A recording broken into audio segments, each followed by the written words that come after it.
Glück auf und herzlich willkommen im Deutschen Bergbaumuseum Bochum in unserer neuen Sonderausstellung Black Gold and China – Fotografien von Lu Guang.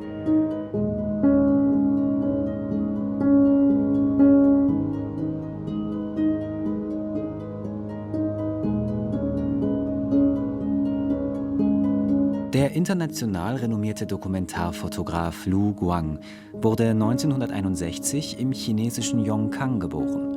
Als junger Mann entdeckte er seine Leidenschaft für die Fotografie. Er eignete sich die Grundlagen des Mediums selbst an. 1993 begann Lu Guang ein zweijähriges Fotografiestudium in Beijing.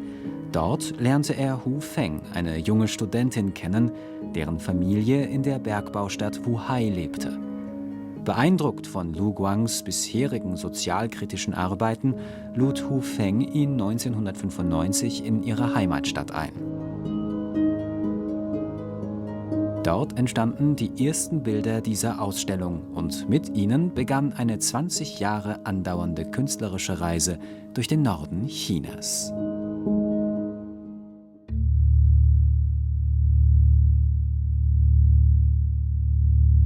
Es gab nur grauen Himmel, graue Straßen und graue Menschen in einer grauen Stadt. So beschrieb Lu Guang Wuhai nach seinem ersten Besuch.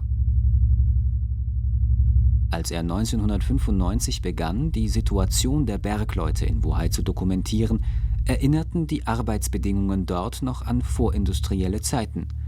Pferde und Eselkarren beförderten die Kohle, die Arbeit wurde manuell und unter schlechten Sicherheitsvorkehrungen verrichtet.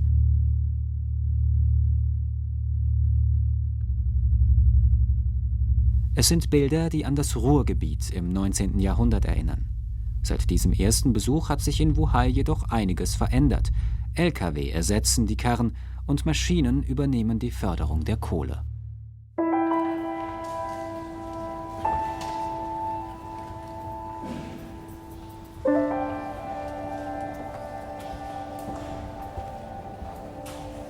Die schwerwiegenden Folgen des Bergbaus und der von ihm abhängigen Industrie dominieren auch Lu Guangs spätere Bilder.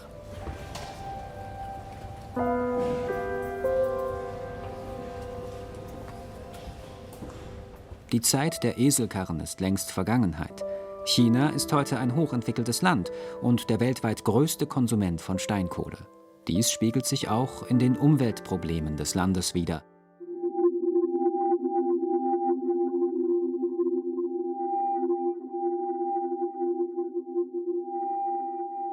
Die Luft ist so stark verschmutzt, dass jährlich über 1 Million Menschen frühzeitig an Atemwegserkrankungen sterben.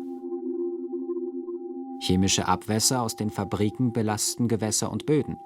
Das führt zu einer messbaren Häufung von Krebserkrankungen entlang der Flüsse. Auch die Situation der Bergleute und Fabrikangestellten ist prekär. Obwohl sie täglich giftigen Stoffen und großen Gefahren ausgesetzt sind, wird ihnen in vielen Gebieten keine oder nur unzulängliche Schutzausrüstung zur Verfügung gestellt.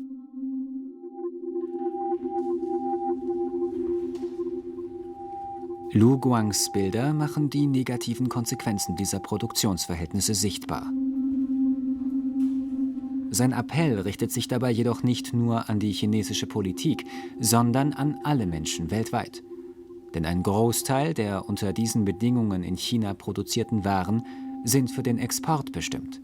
Viele ausländische Firmen lassen sich in China nieder, um unter anderem die Umwelt- und Arbeitsschutzauflagen ihrer eigenen Länder zu umgehen.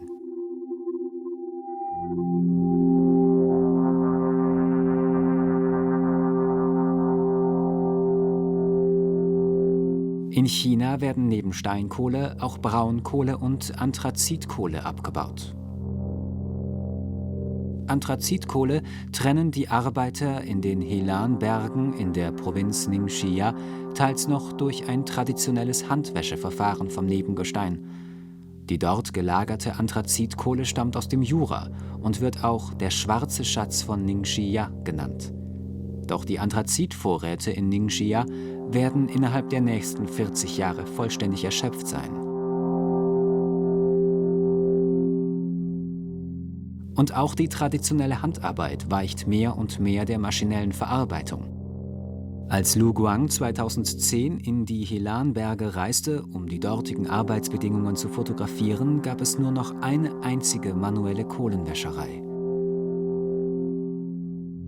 Der Besitzer dieser Kohlenwäscherei erklärte Lu Guang, dass 2 Personen, die 13 Stunden am Tag arbeiten, 60 Tonnen Material aufbereiten und etwa 1,2 Tonnen Anthrazit erhalten.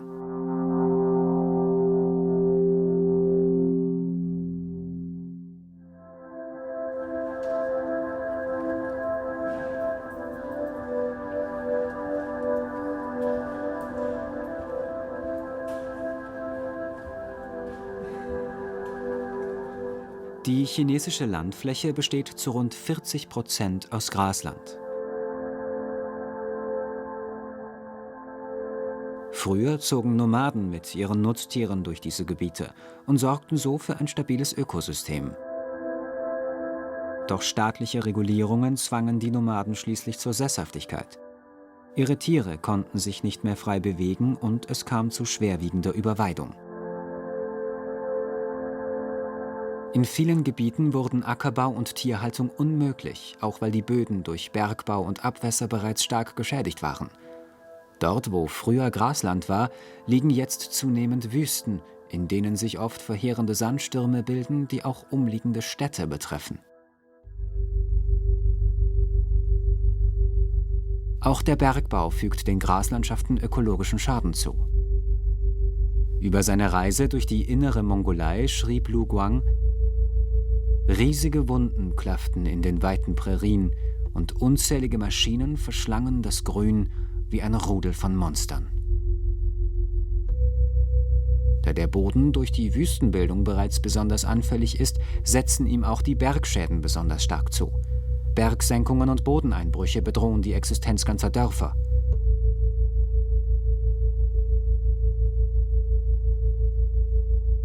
Die Menschen, deren Häuser dort vom Einsturz gefährdet sind, werden zwangsumgesiedelt und erhalten teils nur geringe Entschädigungen.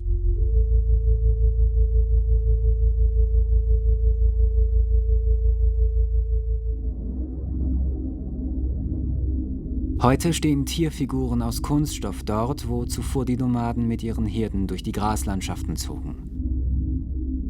Die früher so fruchtbaren Felder sind verdorrt. Im Hintergrund qualmen die Schornsteine der Fabriken. Der Mensch hat die Natur innerhalb kürzester Zeit dramatisch verändert und zerstört. Es ist ein Sinnbild des Anthropozäns, des Zeitalters des Menschen. Ein Begriff, der durch den Meteorologen und Atomsphärenchemiker Paul Crutzen geprägt wurde. Der Mensch habe den Planeten Erde spätestens seit der Industrialisierung so stark verändert, dass von einem neuen Erdzeitalter gesprochen werden müsse, so Crutzen. In den Geowissenschaften wird dieser Begriff noch diskutiert. Fakt ist, die Menschheit greift unentwegt in Öko- und Klimasysteme ein. Davon profitiert der globale Norden. Die Menschen im globalen Süden, wie etwa auch in China, sind den negativen Konsequenzen ausgesetzt.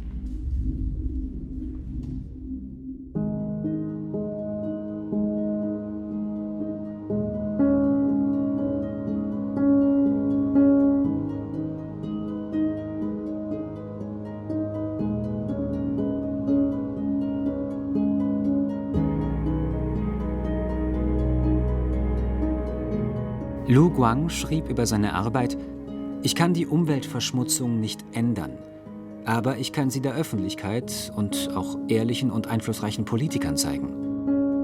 Wenn es in einem Jahr nicht geklappt hat, werde ich im 2. Jahr wiederkommen. Wenn es im 2. Jahr nicht geklappt hat, werde ich im 3. Jahr wiederkommen. Ich werde so lange Fotos machen, bis sich etwas ändert.